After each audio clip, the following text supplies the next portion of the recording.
রমজানে আমরা যে নেকামল করছি টুকটাক, 30টা রোজা রাখছেন বেশিরভাগ মানুষ মাশাআল্লাহ, তারাবির নামাজ পড়ছেন, কোরআনে কারিম একটু একটু করে যতটুক পারছেন, কেউ 1 খতম, কেউ 2 খতম, যে যদ্দুর পারছেন, কেউ 1 খতম না পারলে যদ্দুর পারছেন তেলাওয়াত করছেন, আলহামদুলিল্লাহ। অনেকে দান সাদেকা করছেন, সবে কদর ইবাদতের জন্য চেষ্টা করছেন। এই যে রমজানে আমলের চেষ্টা আমরা করেছি, এই আমলগুলো আল্লাহর কাছে কবুল হয়েছে কি হয় নাই, এটা বুঝার একটা উপায় আছে, আলামত আছে, নিশ্চিত কোনো উপায় নাই। কারণ আমল কবুল করা না করা কার এখতিয়ার? আল্লাহর এখতিয়ার। শতভাগ পারফেক্টনেস আপনি এনেছেন, আপনার কাছে মনে হচ্ছে, তারপর কোনো ত্রুটি থাকতে পারে, যেটা কারণে আল্লাহ তাআলা বললেন না, আমি তোমার এটা অ্যাকসেপ্ট করলাম না। সেই এখতিয়ার আল্লাহর আছে।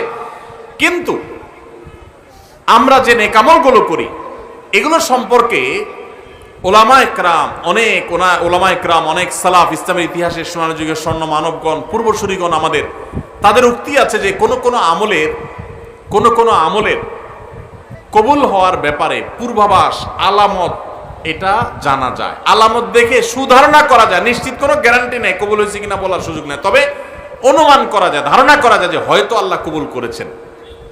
তাহলে রমজানে আমাদের আমল ইবাদত কবুল হয়েছে কি হয় নাই, সেটা বুঝার যে আলামতটা, সেটা কি বলে দিব আপনাদেরকে? তাহলে একটু মাপে নিলেন যে আপনার আমলটা কবুল হলো কি হলো না, চেষ্টা করলেন, উৎসাহিত হলেন, অনুপ্রাণিত হলেন। বলবো আমি সেটা?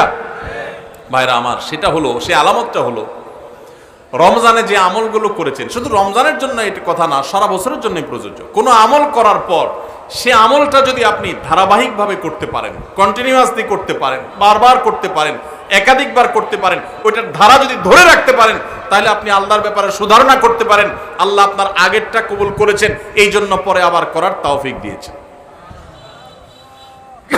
আল্লাহর কাছে আমল এবং ইবাদতে কবুলের একটা ছোট্ট আলামত এটা, যে আল্লাহ তাআলা রমজানে আপনি ফরজ রোজা রেখেছেন, রমজানের পরে শাওয়ালের 6 রোজা রাখার তৌফিক হয়েছে, সোমবার বৃহস্পতিবার রোজা মাঝে মাঝে রাখার তৌফিক হয়, চাঁদের 13, 14, 15 রোজা রাখার তৌফিক হয় মাশাআল্লাহ।